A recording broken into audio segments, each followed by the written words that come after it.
तो सबसे पहले नए साल की आपको हार्दिक शुभकामनाएं। Wish you very very happy new year to all my subscriber viewers जिन्होंने अब तक हमारे इस सारे वीडियोस को व्यू किया है। जो हमारे सब्सक्राइबर हैं उन सबको नए साल की हार्दिक शुभकामनाएं।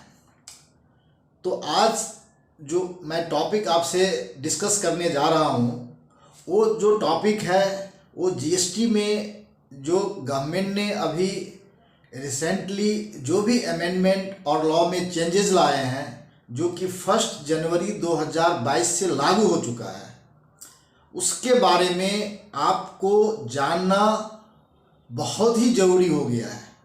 अगर आप जो भी बदलाव जीएसटी लॉ में हुआ अगर आप उसकी जानकारी आपको नहीं है तो फिर हो सकता है कि हमें उसका बहुत बड़ा खामियाजा भुगतना पड़े। उसकी वजह से हमें इंटरेस्ट, पेनल्टी और दूसरे नॉन कंप्लायंसेस को फेस करना पड़े। तो ये जानना बहुत ही ज़रूरी है कि जीएसटी जो अब हम रिटर्न फाइल करते थे या जीएसटी में जो भी आप आईटीसी क्लेम करते थे तो वो सारा का सारा चीज़ बदल गया है 1 जनवरी से। 31 दिसंबर तक क्या कर रहे थे अब आप उसको भूल जाइए।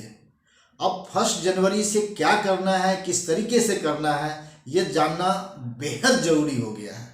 और इन्हीं चीज़ों के बारे में हम आपको डिटेल में बताने जा रहे हैं। तो आप इस वीडियो को एंड तक देखेंगे ताकि आपको इसकी सारी बारीकियों को आप अच्छे तरीके से समझ सकें। और साथ में जो भी हमारे सब्सक्राइबर अपने बेल बटन को ऑन नहीं किया है, बेल बटन को ज़रूर ऑन करके रखें ताकि आप तक हमारी कोई भी वीडियो जो हम शेयर करते हैं उसकी नोटिफिकेशन आप तक आ जाए।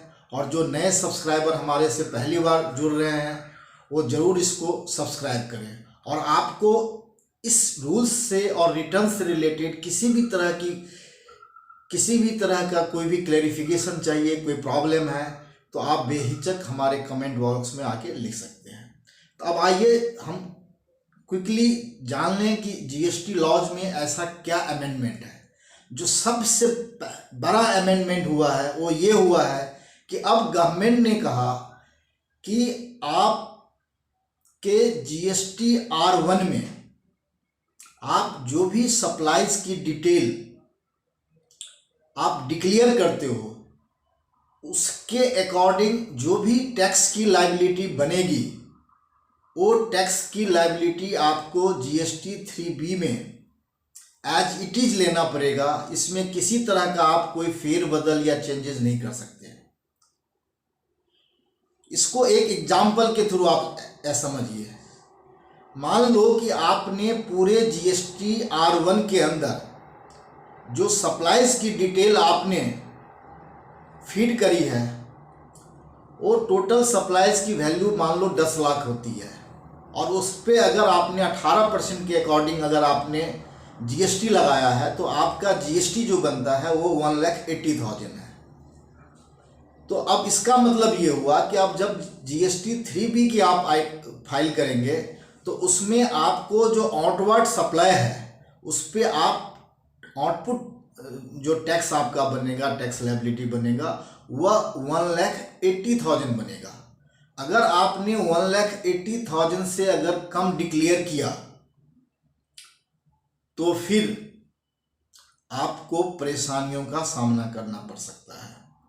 इसका मतलब ये हुआ कि जो शॉर्ट पेमेंट करेंगे उस पे डिपार्टमेंट बगैर नोटिस के आपसे पैसे की रिकवरी कर सकता है। और सरकार ने अब जीएसटी ऑफिसर्स को ये पावर दे दिया कि बगैर नोटिस के वो आपसे पैसे की रिकवरी कर सके। दूसरा जो सबसे बड़ा बदलाव अमेंडमेंट आया है वो अमेंडमेंट आया है आईटीसी को लेके कि हम पूरे जीएसटी का जो हमारा अब तक का जो सिस्टम है उसमें जो आईटीसी का इम्पोर्टेंस है कि जिसको हम इनपुट टैक्स क्रेडिट कहते हैं। इनपुट टैक्स क्रेडिट आप अच्छे तरीके से जानते ही हो, फिर भी हम आपको थोड़ा सा एक ब्रीफ आइडिया देते हैं कि आईटीसी क्या होता था। आईटीसी ये होता था कि हम जो भी अपनी परचेजिंग करते थे तो उस परचेजेज या कोई भी सर्विसेज हम किसी से लेते थे तो उस पे हम जो अपने सप्लायर को जो हम जीएसटी पे करते थे, हम उसी पे किए हुए जीएसटी का हम क्रेडिट लेते थे, जिसको हम आईटीसी कहते हैं, इनपुट टैक्स क्रेडिट कहते हैं। अब जो बदलाव आया है, इस बदलाव में ये कहा गया कि अगर हमने कोई मान लो कि सर्विसेज ले ली या कोई हमने परचेज की, मान लो हमने 5 लाख का कोई सामान परचेज किया जिस पे 18% का आपने टैक्स दे दिया, 90,000 दे दिया, और हमारे सप्लायर उसकी डिटेल जीएसटी R1 में नहीं डिक्लेयर करता है तो हमें उस 90,000 का अब आईटीसी का बेनिफिट नहीं मिलेगा। तो कहने का मतलब है कि जब भी आप जीएसटी 3B रिटर्न फाइल करेंगे तो अब आप आईटीसी उतना ही लेंगे जो आईटीसी आपका जीएसटी 2B में रिफ्लेक्ट करेगा, उससे आप 1 पैसा भी ज़्यादा नहीं ले सकते। तो अब आपको बहुत ही ज़्यादा सावधानी रखने की ज़रूरत है कि जब भी हम कोई भी सप्लाईज किसी भी सप्लायर से लें तो अपने सप्लायर को प्रॉपर तरीके से आइडेंटिफाई करें, अच्छे सप्लायर से माल हम हमेशा लें, उनसे डील करें। लेकिन मुझे पता है, आपको पता है कि नॉर्मल सिनेरियो में इस तरह की चीज़ें नहीं हो पाती है, और ये हमारे जो जीएसटी के डीलर हैं जो करोड़ों की तादाद में हैं, इनको ये हार्डशिप को फेस करना ही पड़ेगा। Now it becomes the reality of the life कि अब आप बताओ कि अगर आपने किसी से माल खरीदा, आपने उसको जीएसटी भी पे कर दिया, और अगर हमारा सप्लायर अगर उस चीज़ को जीएसटी R1 में डिक्लेयर नहीं करता, रिटर्न नहीं फाइल करता, तो हम उस आईटीसी की बेनिफिट लेने से वंचित हो जाएंगे। तो इसका इम्पैक्ट हमारे ऊपर क्या हुआ कि अगर हम मान लें कि वही 5 लाख की ट्रांजेक्शन्स हैं जिस पे हमने 18% जीएसटी दे के माल खरीदा है, तो एक तो 90,000 आपने अपने सप्लायर को आईटीसी के रूप में दे दिया। दूसरा, अगर वो डिक्लेयर नहीं किया तो 90,000 रुपया हमें आईटीसी नहीं मिलेगा, और इससे हमें 90,000 रुपया टैक्स की लायबिलिटी और बढ़ जाएगी। तो कुल मिला के 90,000 हमने सप्लायर को दिया, 90,000 यहाँ दिया, तो हमें 1,80,000 रुपया देना पड़ रहा है। मतलब 90,000 हमें बिना मतलब का देना पड़ रहा है। ये बहुत ही बड़ी हार्डशिप है, और ख़ास करके इस प्रोविजंस की वजह से जो हमारे छोटे और मझोले एसएमई टाइप के बिजनेस हैं उनको कैश फ्लो की काफ़ी दिक्कतें रहेगी। और हम उम्मीद करते हैं कि सरकार इस चीज़ को हमारे बिजनेस के इंटरेस्ट में ज़रूर इनको रिव्यू करेंगे, और जो भी सुटेबल चीज़ें होगी उस तरह की अमेंडमेंट लाने की कोशिश करेंगे। लेकिन अब सवाल पर होता है कि इस सरकार को भी इस तरह की अमेंडमेंट लाने की ज़रूरत क्यों पड़ी। आए दिन आपने न्यूज़पेपर्स या बहुत सारे मीडिया चैनलों में देखा कि बहुत सारे फेक बिलिंग के केस होते थे, जो फ्लाई बाय नाइट ऑपरेटर्स होते थे जो फेक बिलिंग करते थे, और फेक बिलिंग के बेसिस पे कई लोग इनपुट क्रेडिट ले लेते थे। तो सरकार को इससे जीएसटी का काफ़ी लॉस हुआ, तो नहीं चाहते हुए भी सरकार को इस तरह के प्रोविजंस को लाना पड़ गया।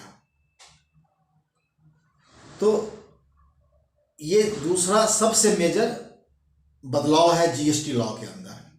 अब जो तीसरा सबसे इम्पोर्टेंट बदलाव है वो है कि अगर आपने शॉर्ट पेमेंट करी, अगर मान लो जीएसटी R1 में जो आपकी टैक्स की लायबिलिटी बनती है, अगर उससे आपने कम अमाउंट 3B में आपने फाइल करा, तो जो डिफरेंशियल अमाउंट है उसकी रिकवरी की अब पूरी अथॉरिटी जीएसटी ऑफिसर्स को मिल गया। पहले होता था कि जब भी हम टैक्स की रिकवरी करते थे तो आपको सो कॉज नोटिस वगैरह सब मिलता था, अब बगैर नोटिस के वो आपसे रिकवरी कर सकते हैं। अब इनको ये पावर गवर्नमेंट ने दे दिया कि ताकि टैक्स रेवेन्यू को आपसे कलेक्ट कर सके। तो इसलिए आप जब भी अपनी रिटर्न फाइल करें, सावधानी से रिटर्न फाइल करें। जीएसटी R1 रिटर्न को फाइल करने से पहले उनको सही तरीके से रिव्यू करें। और मेरा ये भी सुझाव है जितने भी जीएसटी डीलर हैं कि खास करके नवसिखुए से आप जीएसटी रिटर्न मत फाइल कराएं। अब तक ऐसे लोग जो थे जो सिंपल कंप्यूटर चलाना जानते थे, जिनको जीएसटी लॉ और एक्ट की कोई नॉलेज नहीं थी, ऐसे लोग आपकी रिटर्न फाइल कर देते थे, अपलोड कर देते थे। अब वो चीज़ें बिल्कुल नहीं होने वाली। आप बिल्कुल क्वालिफाइड प्रोफेशनल से जा करके आप फाइल कराएं। आपके आसपास जरूर कोई ना कोई चार्टर्ड अकाउंटेंट है, जरूर उनको संपर्क करें। फिर भी अगर आपको अपनी रिटर्न फाइल करने में किसी भी तरह की दिक्कत होती है, आप मेरे से कांटेक्ट करें। हम आपको पूरी की पूरी हेल्प करेंगे आपकी रिटर्न को सही तरीके से फाइल करने में, ताकि आप जीएसटी की सही तरीके से कंप्लायंस कर सके और एक ऑनेस्ट और एक अच्छे डीलर की तरह आपकी इमेज बरकरार रहे और आपको जीएसटी ऑफिस से किसी भी तरह के इस तरह के नोटिसेस का सामना न करना पड़े और बिल्कुल पीस ऑफ माइंड से आप अपनी बिजनेस को करते रहें। चौथा जो सबसे बड़ा बदलाव आ गया है वो आ गया है कि रिकवरी अगर करने के लिए डिपार्टमेंट को ये भी अधिकार दे दिया गया कि वो आपकी प्रॉपर्टी को भी अटैच कर सकते हैं, बैंक अकाउंट को भी अटैच कर सकते हैं, ताकि गवर्नमेंट ने सोचा कि इस तरीके से वो अपने रेवेन्यू को प्रोटेक्ट कर सके। पांचवा जो सबसे मेजर चेंजेज आया है वो चेंजेज आया है कि अभी देख रहे थे कि जितने भी ई कॉमर्स ऑपरेटर हैं जो कि खास करके फूड डिलीवरी में इंगेज हैं, जिसमें जोमेटो है, स्विगीज हैं, ये सब जो रेस्टोरेंट से आपका ऑर्डर लेकर के आप तक डिलीवर करते थे, तो उसमें सरकार को सही तरीके से उसका रेवेन्यू नहीं मिल पा रहा था, क्यों उसमें कई सारे अनरजिस्टर्ड डीलर थे, कई रजिस्टर्ड डीलर थे। तो अब जो भी इस ई कॉमर्स ऑपरेटर के थ्रू आप फूड डिलीवरी होगा, जो सप्लाईज आप लेंगे, तो उस पर 5% का जो है वो आपका जो है जीएसटी चार्ज होगा। तो वो सारे को अब जीएसटी के दायरे में ले आया गया। अब उसके थ्रू या तो आप रजिस्टर्ड डीलर जो है, रजिस्टर्ड रेस्टोरेंट ऑपरेटर उनको फूड सप्लाई कर रहा हो या रजिस्टर्ड कर रहा हो, सबके लिए 5% चार्ज होगा। और जो छठा सबसे मेजर चेंजेज आया है वो ई वे बिल को लेके आया है। ई वे बिल में अब ये कहा गया कि अभी तक हो क्या रहा था कि अगर आपने ई वे बिल गलत तरीके से आपने बना रखा है, उसकी जीएसटी लॉ की वायलेशंस हैं, तो आपको उसमें पेनल्टी जो है वो पहले 100% की जगह 200% कर दिया गया कि अब आपको 200% तक आपको पेनल्टी भरना पड़ सकता है।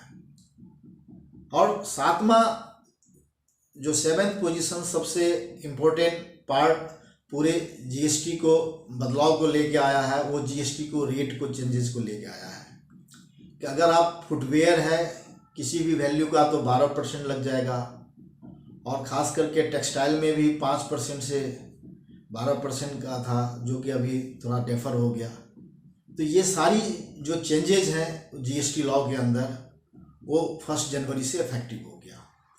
और सबसे एंड में जो सबसे बड़ा बदलाव है वो ये बदलाव कर दिया कि अगर आपने पिछले 2 कंसिक्यूटिव मंथ्स का अगर आपने मान लो जीएसटी R1 फाइल नहीं किया, तो आप आगे की रिटर्न ब्लॉक हो जाएगी। मतलब आप 3V भी नहीं फाइल कर सकते, ई-वे बिल भी ब्लॉक हो जाएगा। इसीलिए एक पेनलाइज किया गया है नॉन फाइलर्स को कि आप अपनी रिटर्न को टाइम से फाइल करें। अगर किसी ने मान लो नवंबर की रिटर्न नहीं फाइल करी है, तो वो जनवरी की रिटर्न फाइल नहीं कर पाएगा। तो ये सारी चेंजेज जीएसटी के अंदर आ गया, और जीएसटी अब धीरे धीरे काफ़ी कॉम्प्लेक्स और कॉम्प्लिकेटेड होता चला गया है। तो अगर आपको इस चेंजेस से लेकर के किसी भी तरह का कोई भी क्लेरिफिकेशन, किसी भी तरह की कन्फ्यूजन्स है, तो बेहिचक हमारे कमेंट बॉक्स में आप लिख डालिए। आपको आपके क्वेश्चंस का प्रॉपर रिप्लाई मिलेगा। और साथ ही हम आपसे एक अपील करना चाहेंगे कि जब भी आप मेरे वीडियो को व्यू करते हैं तो आप बिल्कुल संकोच ना करें, आप ज़रूर उसको लाइक करें। और अगर आपको लगता है कि आपके फ्रेंड या आपके सर्कल में या आपके कोई जानने वाला या आपके रिलेटिव को इस तरह की वीडियो की रिक्वायरमेंट है, उनकी इस तरह की परेशानियां हैं, तो आप उनके बीच में शेयर भी कर सकते हैं। तो thank you very much and stay safe. कि कोविड एक बार फिर से हमारे को दस्तक दे चुका है, तो हम सेफ रहते हुए अपनी सारी कंप्लायंस को करें। Thank you very much.